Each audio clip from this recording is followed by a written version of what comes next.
బాగా కష్టపడే వ్యక్తులు నేనేం చేసి ఇప్పుడు ఎవరికి ఆపద వచ్చినా నేను వెళ్తాను. ఎవరికి అన్యాయం చేయలేదు.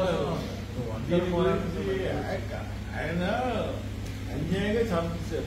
ఫైట్ చేయడంలో అది నా బాధ్యత. పెద్ద పెద్ద వ్యవస్థ మనకి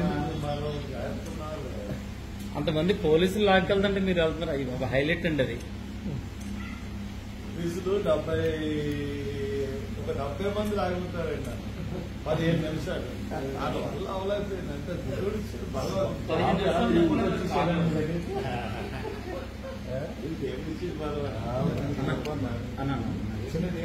వందనాలు చెల్లిస్తున్నాం. క్రైస్తవ సింహం నాయన మీ బిడ్డల పక్షాన పోరాటానికి తండ్రి మీ బిడ్డలు నిలబెట్టిన విధానంగా స్తోత్రాలు చెల్లిస్తున్నాం.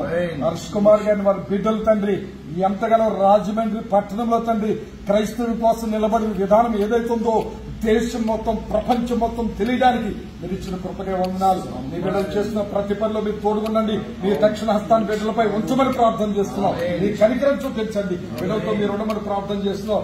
అయ్యా ప్రవీణ్ గారి విషయంలో తండ్రి న్యాయం జరిగే వరకు నీ బిడ్డలు నాయన చేస్తున్న ప్రతి పనులు నీ దక్షిణ హస్తం ఉంచి నడిపించి మహిమ పొందండి. బిడ్డలు చుట్టూ కంచివేయండి. దైవ సేవకులుగా కొంతమంది వచ్చి నీ బిడ్డలు కూడా ప్రార్థన చేయడానికి మీరు ఇచ్చిన కృపగా స్తోత్రాలు చెల్లిస్తూ మహిమ పొందమని యేసునామమున నడుచున్నాం తండ్రి. ఆమేన్.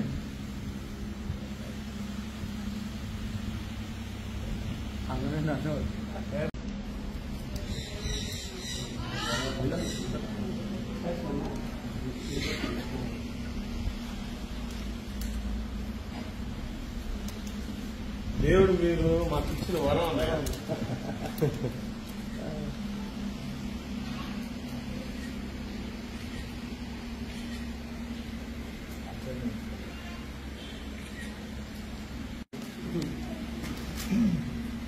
ఆంధ్ర క్రైస్తవులకి మనమే నిలబడ్డారు.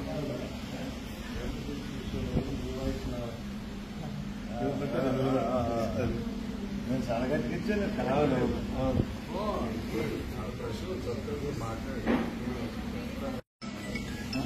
గోడాల రోజు గారు వచ్చారంటే నాకు తెలిసి నేను ఎందుకు ఆయన దగ్గరికి ఫోటోలు చూశాను.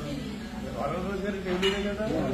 ఆయన చెప్పండి అయ్యో మీరు ఎందుకు తర్వాత తెలిసిందంటే ఫోటోలు చూశారు బయటకు వచ్చినంత అని చెప్పండి.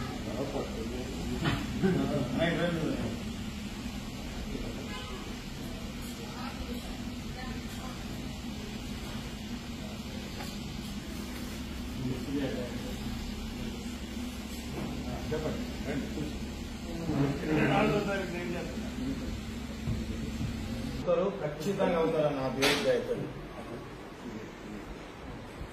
జయ హో హర్ష అన్న.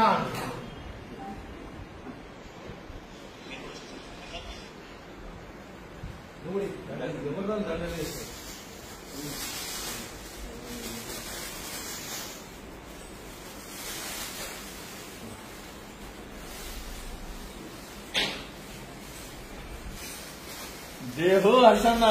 జై. ఆంధ్ర పొలిటికల్ హీరో హర్ష అన్న జిందాబాద్.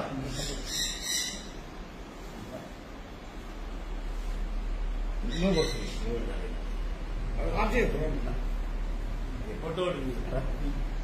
సరే వస్తున్నా.